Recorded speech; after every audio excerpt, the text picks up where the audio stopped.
But I go, can I just try another one? That moment comes and I just go, this is Sparta! Gerard Butler may have roared, "This is Sparta," with There are movies that entertain you, and then there are movies that permanently rewire something inside you.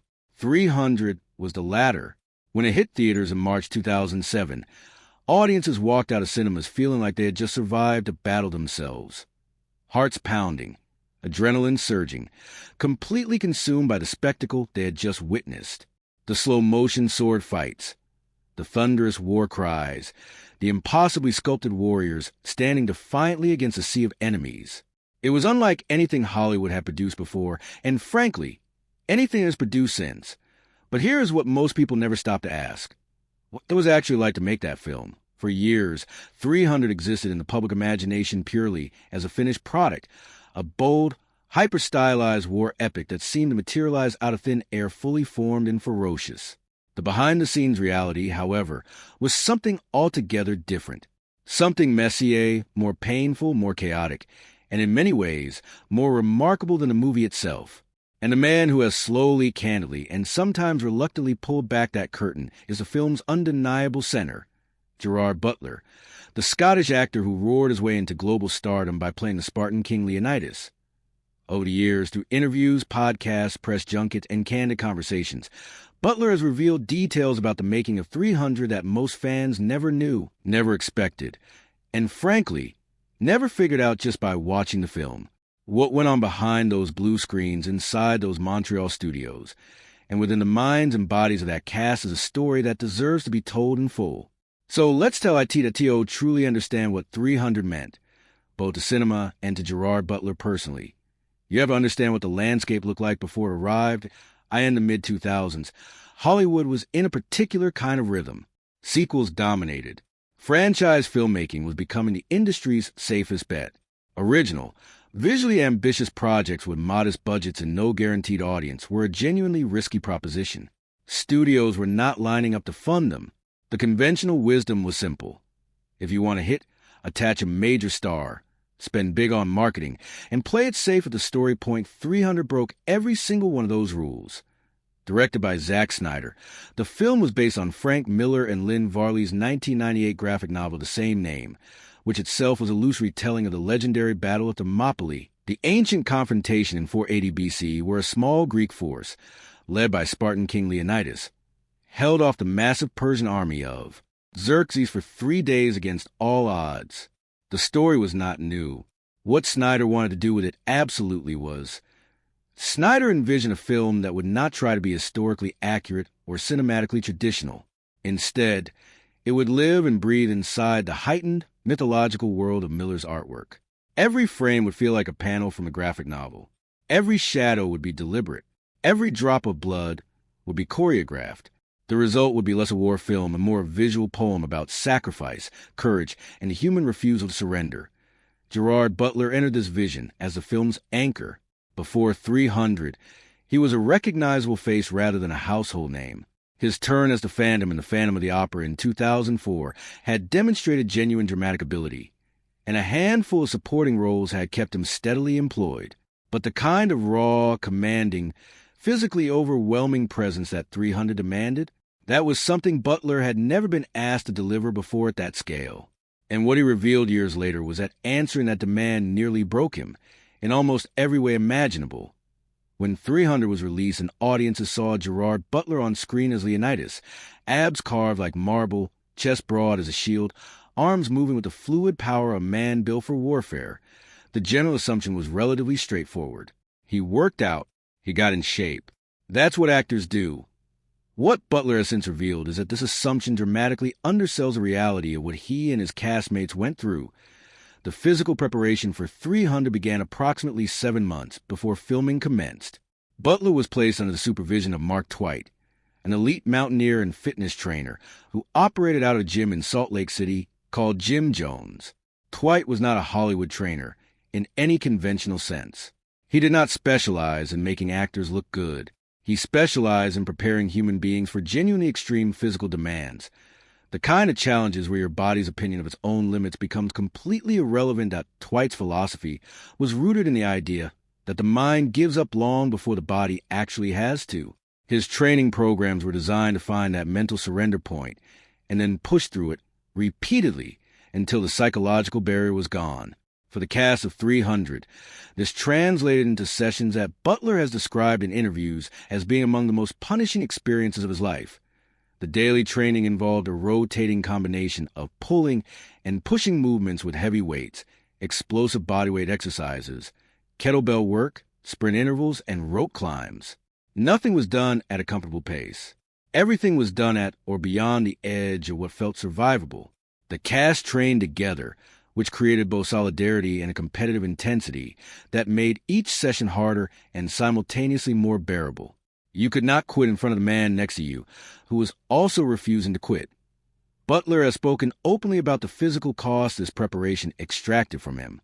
He developed tendinitis. His hip was damaged.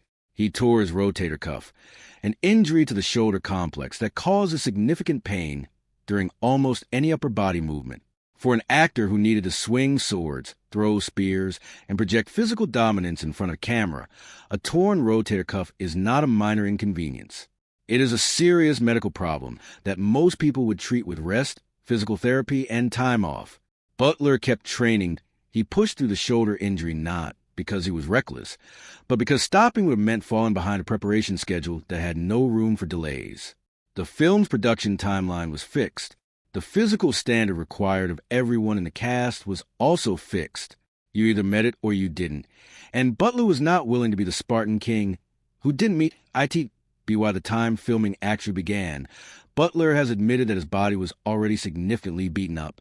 He was not arriving on set fresh and full of energy.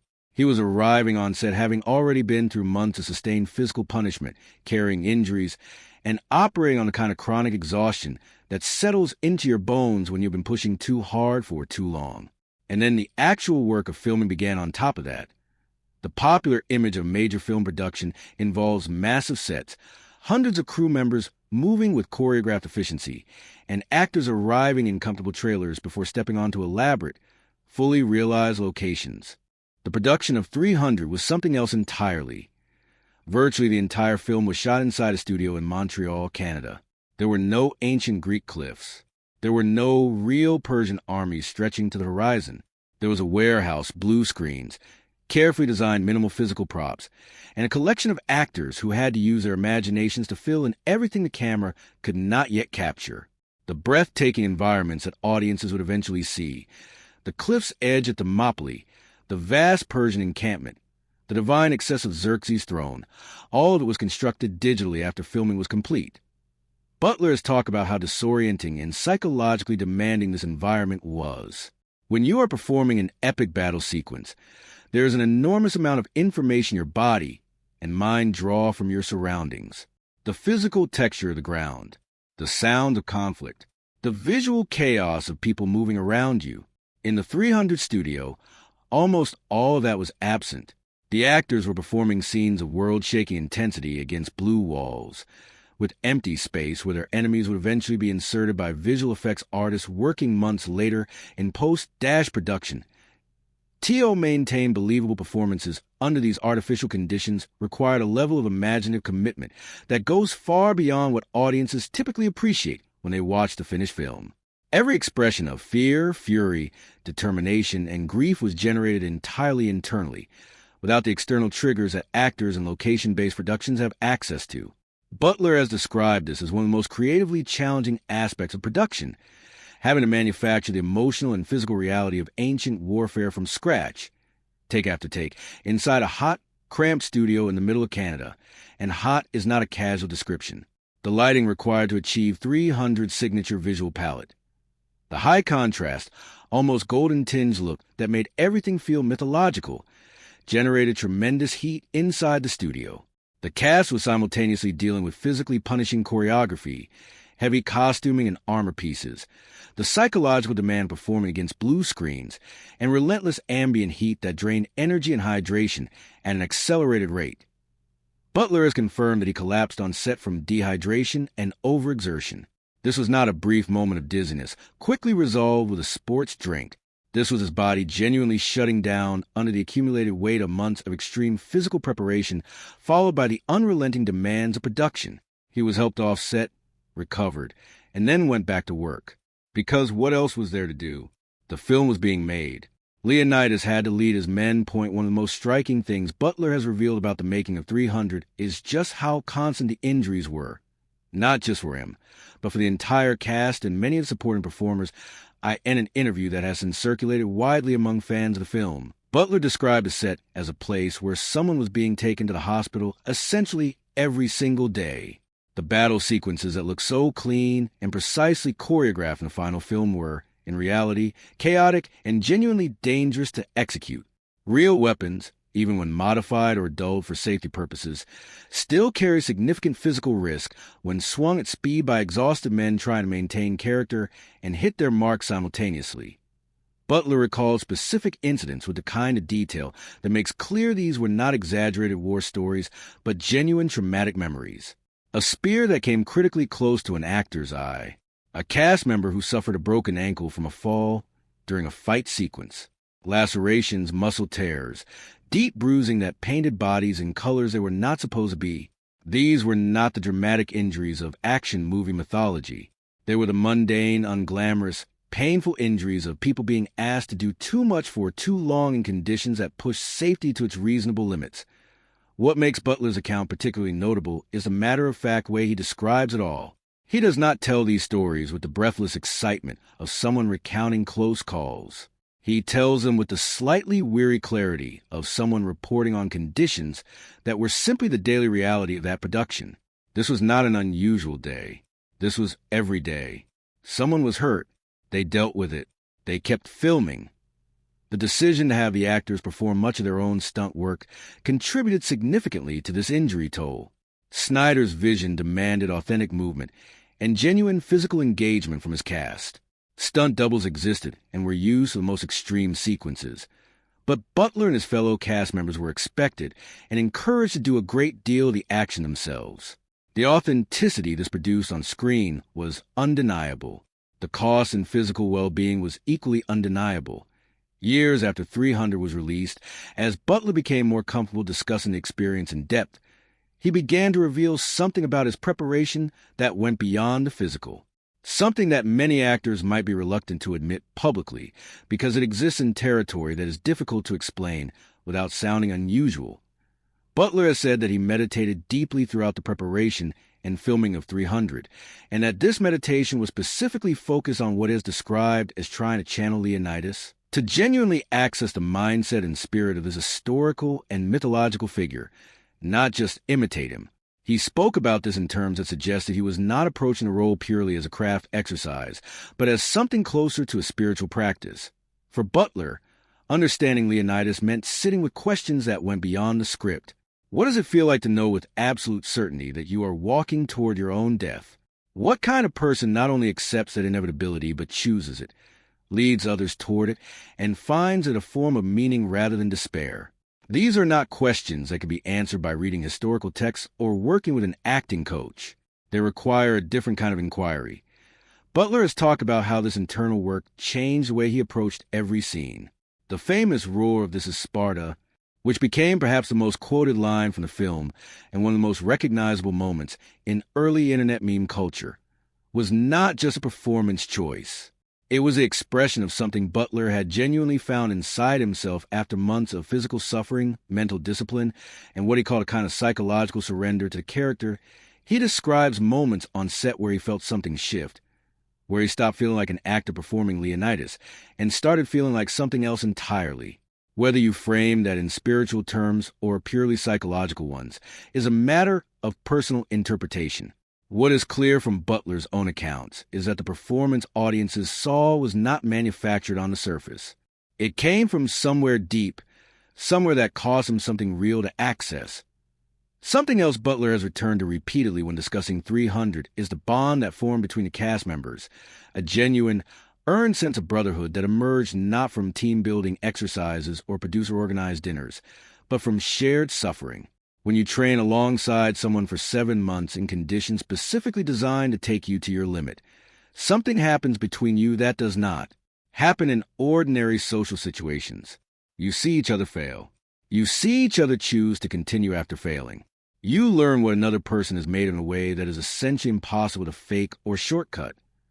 Butler has described the cast dynamic as one where, by the time filming began, the shared experience of preparation had already created a bond that the film required them to portray.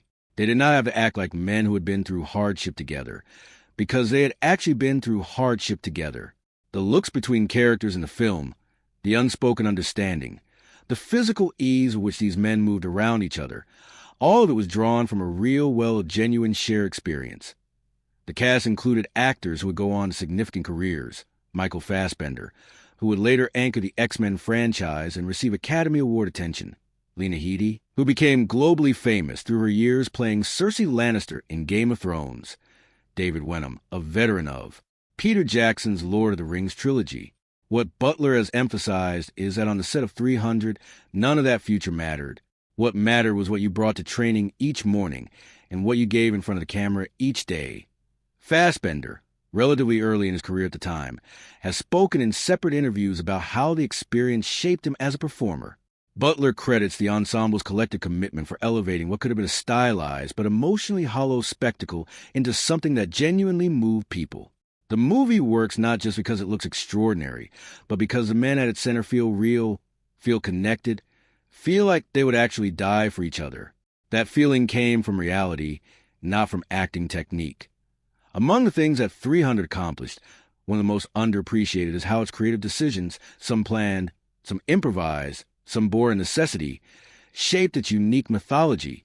Zack Snyder made choices that flew in the face of conventional filmmaking wisdom. He chose to shoot 90% of the film against blue screens rather than on location. He chose to use slow motion not as an occasional stylistic flourish, but as a sustained artistic statement about how violence deserves to be seen, each movement given its full weight, its full consequence. He chose to trust his cast with physical demands that most productions would have assigned to stunt performers. Some of the film's most distinctive elements were not fully scripted or planned in the way audiences might assume. Butler has noted that certain scenes developed organically on set. Moments where the physical reality of what the actors were experiencing informed the performance in ways that a writer sitting at a desk months earlier could not have anticipated. The desperation, defiance, in Butler's performance did not come from hitting predetermined emotional marks. It came from a man who was genuinely exhausted, genuinely in pain, and genuinely committed to honoring something he felt was bigger than himself. The film's visual approach, the high contrast palette, the painted sky backgrounds, the almost mythological quality of the light, was achieved through a combination of deliberate cinematography and extensive post-production work. But Butler has pointed out something important. All of that visual processing was applied to performances that were already delivering the required emotional content. The technology amplified what was real. It did not create what was real. There's also the matter of the film score, a thundering, tribal, metal-inflected soundtrack composed by Tyler Bates that gave 300 its unique audio identity. Butler has talked about how the music, even when present only as a rough cut during filming, fed something primal in the performances. The combination of physical extremity, imaginative commitment, and the right music created conditions where performers could access genuine emotional extremity. When 300 wrapped production and Butler emerged from the experience, the world saw a movie star. What they did not see, what Butler has only gradually disclosed over the years, was the cost he carried out of that production. He has said in multiple interviews that after 300, he was physically unable to train seriously for over a year. The cumulative damage to his body, the injuries, the sustained overexertion, the months of pushing past what any responsible training program would have allowed, required extended recovery. His rotator cuff, his hip, the tendons throughout his body all needed time that they had been denied during production. Beyond the physical, there was something harder to name. Butler has alluded to a kind of emotional exhaustion or emptiness that followed the film. The experience of having given absolutely everything to a role and then having to return to ordinary life, which suddenly felt insufficient. He had spent 7 months preparing to be a warrior king, followed by months of filming as a warrior king. And then it was over. The brotherhood was dispersed. The shared purpose was gone. What remained was a man who had fundamentally changed through an experience that most people around him could not fully understand. This is a dimension of the 300 story that rarely gets discussed because it does not fit neatly into the triumphant narrative of the film's success. But Butler has been honest about it in ways that are ultimately more interesting than any box office figure or training montage. Making 300 remade him, and not only in the ways that ended up on screen. What Butler and Snyder and their cast created in that hot Montreal studio became something none of them could fully predict, a cultural artifact that kept generating meaning long after the theatrical run ended. The 300 workout became globally famous. Gyms everywhere adopted Spartan-themed training programs. The phrase, "This is Sparta," became one of the defining memes of the early internet era, recognizable to people who had never seen the film and probably never would. Academic interest in the Battle of Thermopylae spiked. The film's visual DNA seeped into advertising, music videos, television production design, and the aesthetic language of action cinema for years after Point 300 also did something important for the genre of the historical epic, which had been dormant or struggling for years before its release. It proved that you could make a financially successful, culturally impactful film in this space without requiring traditional historical accuracy or enormous physical production. You needed vision, commitment, and performers willing to meet an extraordinary standard. After 300, studios looked differently at what stylized, visually bold filmmaking could achieve commercially. For Gerard Butler personally, the film's legacy is complicated in the way that all genuinely transformative experiences are complicated.